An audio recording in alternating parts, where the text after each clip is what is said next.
Kalau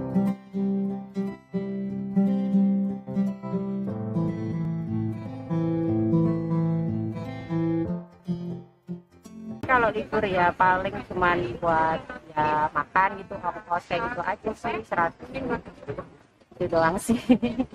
Uang 100 itu ya buat bisa beli makan bakso, bisa buat perjalanan. Ya kalau kita liburnya cuma yang dekat-dekat aja sih ya cukup. Tapi kalau yang jauh-jauh ya mungkin ya kurang. Makan, makan sampai saya bingung. Kalau apa ya, semuanya di Hongkong itu sekarang kan mahal. Mungkin kalau libur bawa uang 100 itu hanya dapat makan sekali saja, kebagiannya mungkin bisa transport untuk berangkat. Kalau pulang masih kurang lagi. Itu kalau di hari libur ya? Ya. Kalau hari biasa 100 pun kan sekarang roti pun kan paling murah kan $9. Terus untuk kebutuhan lain barang-barang kan juga mahal. Nggak ada apa-apanya mas. Duit $100 menurut sampean cukup nggak libur sehari? Ya kalau kita ngirit bisa cukup. Tapi kalau yang kita lagi kepengen apa ya tetap kurang.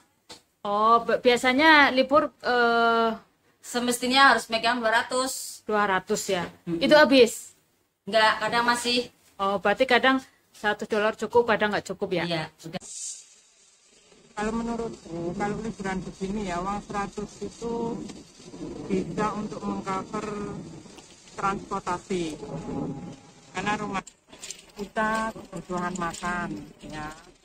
Terus kalau kita juga tujuannya nggak ke positif saja, jadi itu mungkin tidak cukup ya untuk kebutuhan saat hari libur. Kan transportasi sebesar $50 untuk pulang pergi kurang lebih, dan untuk makan sendiri sekarang mahal, satu kali makan bisa jadi $50 sampai $60. Nah, jadi untuk $100 itu saya rasa sangat-sangat tidak cukup. Kami sebagai PRT migran kebutuhan untuk libur bisa mencapai $200 sampai $300 per hari. Itu sudah sangat mahal dan kita tidak beli untuk baju atau shopping yang lainnya seperti itu. Dan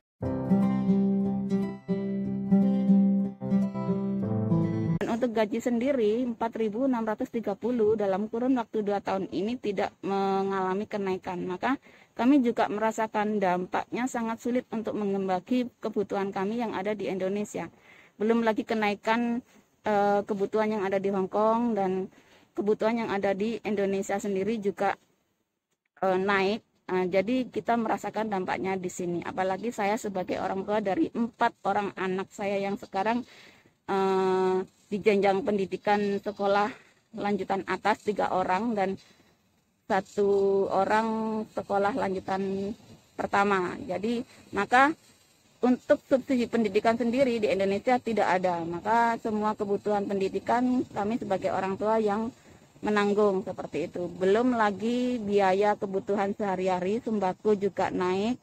Pemerintahan juga tidak memberikan subsidi. Lalu biaya kesehatan, apalagi kurun waktu selama 3 tahun ini kita terdampak oleh COVID-19. Jadi semua kebutuhan penunjang kesehatan kita sendiri juga yang menanggung. Jadi untuk 4.630 itu jauh dari harapan kami yang saat ini mendapatkan dampak dari kenaikan kebutuhan hidup. Maka saya berharap pemerintahan Hong Kong memberikan penghargaan terhadap kami sebagai buruh migran atau PRT migran yang membantu memberikan kontribusi terhadap perekonomian Hong Kong. Maka dipertimbangkan sekali lagi bahwa kami di sini sangat-sangat peran kami sangat penting untuk menunjang perekonomian penduduk Hong Kong. Maka untuk kenaikan gaji kami berharap untuk tahun ini dapat dinaikkan sesuai dengan harapan kami seperti itu.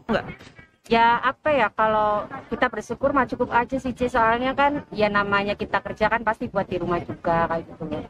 Maksudnya kita di sini butuh berapa, misalnya 1 bulan 1.000, terus buat di rumah juga berapa, ya cukup aja sih. kayak gitu. Cukup atau dicukup-cukupin? Cukupin lah. Cukup-cukupin ya. Artinya bersyukur lah. Disyukuri gitu ya Mbak. Jadi harus bersyukur gitu ya. Meskipun gaji nggak naik, syukuri gitu ya. Ya kalau bosnya baik kan pasti dinaikin gitu aja. Kalau kita di sini lama biasanya naik gaji.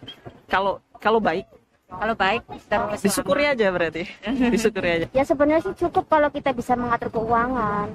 Irit. Ya irit kalau kita bisa ngatur. Ya irit juga jangan terlalu irit ya, nanti kita kelaparan di sini. Jadi ya harus makan yang banyak, yang cukup lah intinya. Ya bisa cukup buat keluarga, cukup buat kita di sini juga. Jangan sampai kita susah juga di sini. kalau kebutuhan banyak ya 4.600 sangat sedikit mungkin kita buat kebutuhan sehari-hari itu hanya ada 1.000-2.000 itu udah mentok banget.